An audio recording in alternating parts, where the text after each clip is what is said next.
Selamat datang satu, selamat datang semua, Ghoul Gang, which is Indonesian for welcome one, welcome all.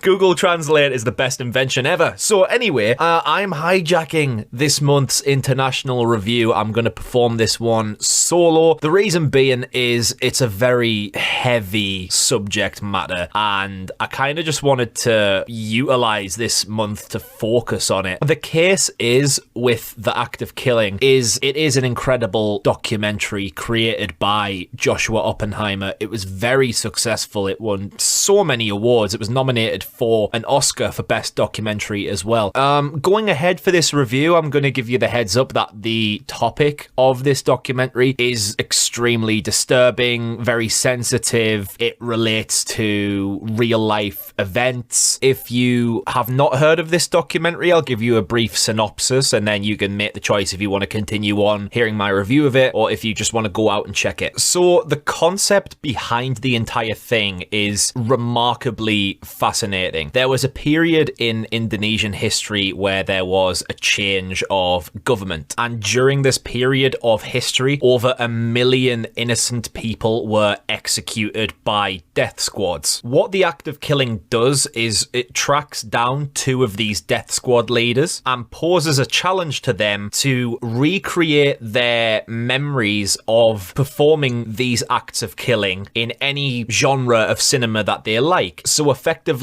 it's putting the power of creatively recreating this absolute atrocity in history through the eyes of the people who did it. So before we go on, that's the general premise, and you can make of that what you wish, but you can also imagine that throughout this documentary, it is very challenging to get through, as the entire thing tackles mass murder in almost gleeful ways, because the 2 death squad leaders are effectively viewed by certain people in Indonesia as celebrities, and they are fans of sort of classic Hollywood crime cinema and sort of big musical number films. So they are the genres that they use, and to see depictions of these incredibly heinous acts of torture and death done in gleeful ways really just creeps you out when you're watching it. It's a disturbing documentary, but one that is unlike anything else I've ever seen. The most disturbing parts of the entire thing for me relate to when the Death Squad leaders just talk about things they've done and how to do certain things. So, for example, the main Death Squad leader is Anwar Congo. Anwar Congo is kind of the central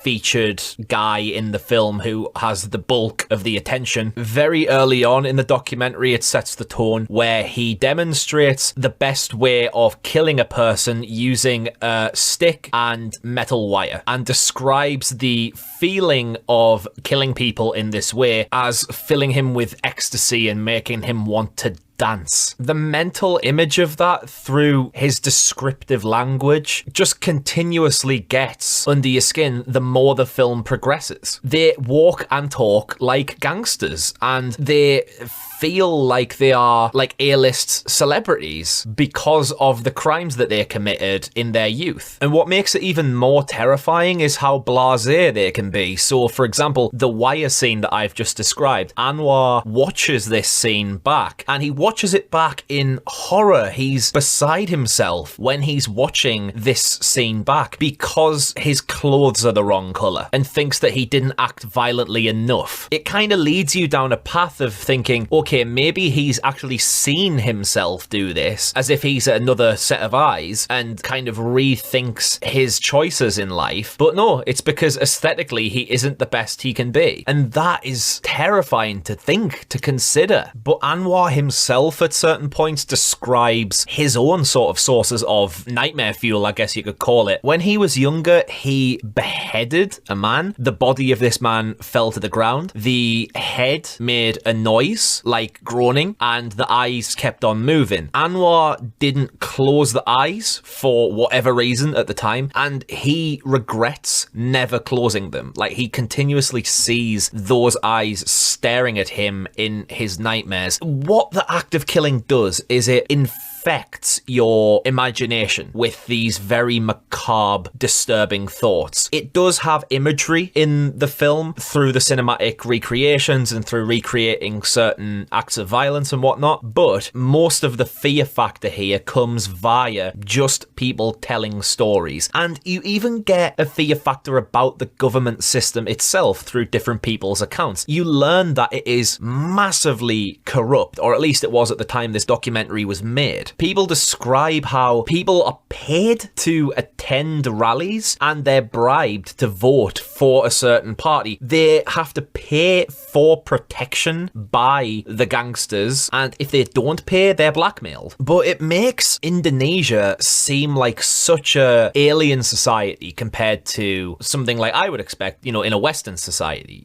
It is incredibly eye-opening here how there are places in the world that operate like this, and it's so refreshing in a good sense. Like, it's really a battle, watching this thing with a spike in your gut, but come the end of it, being able to comprehend how other societies in the world view these kind of topics, it makes the act of killing an incredibly valuable viewing experience. And more often than not, it takes seeing documentaries like this or films like this on these really rough subject matters to be able to see the world differently. I've covered Come and See on the channel before, I've covered Threads on the channel before, both of which cover very, very, very heavy subjects, but come the end of them, it has completely changed my view on a lot of things, and the act of killing has absolutely changed my view on a lot of things. There are just several segments to this documentary which are deeply unforgettable. Two of which come to mind are one where there is a recreation of a kind of battle scene in a field where lots of innocent people are massacred, and it's so realistically done that after the cameras stop rolling, the kids in the area are deeply emotionally affected. Like, they are scared by what they have just been a part of. Even though it's a controlled environment and it's not real, it's just like an adaptation of history, they are visibly shaken. And Anwar kind of takes a step to the side, and he himself is now shaken up at what he's just witnessed. And from that point on, throughout the documentary, we see Anwar start to change, culminating in the kind of climax of the film where he goes to a location kind of like in a building where he physically executed people himself, and he starts to retch and begin to be on the verge of vomiting, just remembering being there and the things he's done. It's so powerful that you have this film that takes a death squad leader or a couple of death squad leaders and